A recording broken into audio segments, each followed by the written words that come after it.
It was Christmas Eve, 1945. While most families were tucked safely in their beds, enjoying the warmth and glow of the holiday season, the Sodder family in Fayetteville, West Virginia, was about to face a tragedy that would defy logic and haunt them for decades.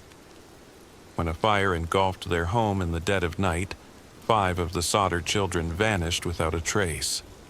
No bodies, no answers, just questions that have endured for nearly 8 decades. Was it an accident, foul play, or something even more sinister? This is the chilling mystery of the Sodder children, a story filled with strange clues, unanswered questions, and a haunting absence that still echoes through time.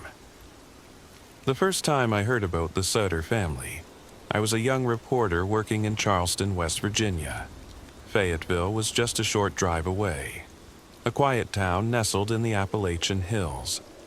Everyone in the area knew about the Sodders, the hardworking immigrant family who had built a good life for themselves. But it wasn't their success that made them famous.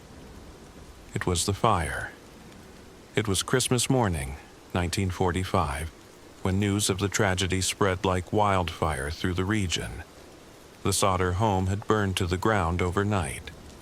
George and Jenny Sodder had escaped with 4 of their 10 children, but 5 of their children, Morris, Martha, Lewis, Jenny Jr., and Betty, were gone. The Sodder family had been celebrating a quiet Christmas Eve. George, Jenny, and 9 of their 10 children were at home. Their eldest son, Joe, was away serving in the military. The evening was festive. The younger children had begged to stay up late to play with their new toys, and Jenny finally relented. She let them stay awake as long as they promised to lock up and turn off the lights before going to bed. Sometime after midnight, Jenny was awakened by the sound of the telephone ringing. When she answered, a woman's voice asked for someone unfamiliar. Jenny told her she had the wrong number. She later recalled that the caller had an odd, nervous laugh. Returning to bed, Jenny noticed something strange. The lights downstairs were still on, and the curtains were open. That wasn't like her children. They were usually diligent about following her instructions. She turned off the lights, closed the curtains, and went back to bed. At around 1:30 a.m., Jenny woke again, this time to the sound of something hitting the roof. A loud thump, followed by a rolling noise. Moments later, she smelled smoke. She shook George awake, and the couple raced to gather their children. Flames had already engulfed the lower part of the house, cutting off the upstairs bedrooms. George and Jenny managed to escape with 4 of their children, Sylvia, Marion, George Jr., and John, but the other 5 were trapped upstairs. George's first instinct was to rescue his trapped children. He ran outside to grab the ladder that he always kept propped against the side of the house, but it was missing. Panicked, he tried to climb the house himself, but the flames were too intense. He then ran to his truck intending to drive it close to the house and climb on top. But neither of his 2 trucks would start, even though they had been working perfectly the day before. Jenny, meanwhile, screamed for help. A neighbor who had seen the flames ran to call the fire department, but no one answered.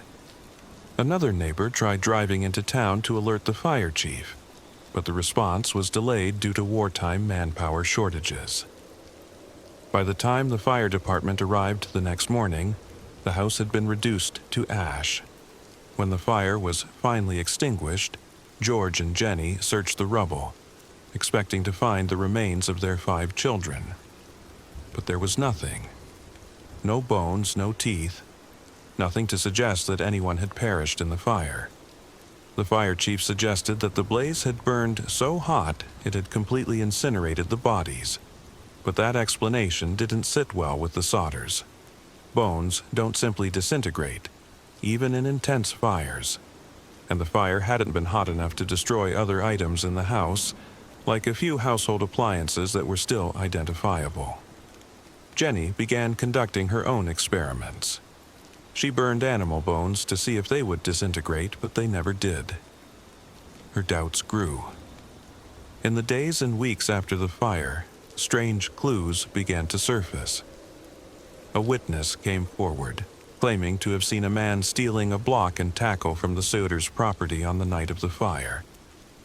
Could he have been responsible for the missing ladder and the disabled trucks? Even more chilling, a woman reported seeing a car parked along the road, watching the Sodder home as it burned. Jenny also remembered the strange thump she had heard before the fire started. George found a small, hard object in the rubble, which a neighbor identified as a napalm-like pineapple bomb. One woman said she had seen them in a passing car the morning after the fire. Another said she had spotted them at a Charleston hotel, accompanied by 2 men and 2 women of Italian extraction. Over the years, theories about the Sodder children's fate have multiplied.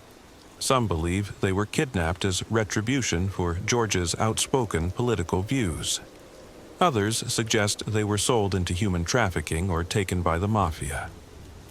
The Sodders hired multiple investigators and pursued countless leads over the decades, but the trails all went cold. In 1949, the family hired a pathologist to excavate the site of the fire. The pathologist found no human remains, but did uncover a piece of vertebrae. However, it was later determined to belong to someone older than any of the missing children. In 1967, Jenny received an envelope with no return address. Inside was a photo of a young man who bore a striking resemblance to her son, Louis. On the back of the photo was a cryptic note: Louis Sodder. I love brother Frankie. I lil boys. A 90132 or 35. The Sodders never stopped searching for their children. They put up a billboard along Route 16, displaying the children's photos and offering a reward for information. The sign remained there for decades, a haunting reminder of the mystery. For the rest of their lives, George and Jenny Sodder never gave up hope. Jenny wore black for the rest of her life, mourning her lost children. When she passed away in 1989, the case remained unsolved. What happened to the Sodder children? Was it a tragic accident, a kidnapping, or something far stranger? The Sodder fire raises more questions than answers. Why were there no remains? Who made the mysterious phone call? And what did that cryptic photograph mean? Until next time, stay vigilant. Sometimes the truth hides where we least expect it.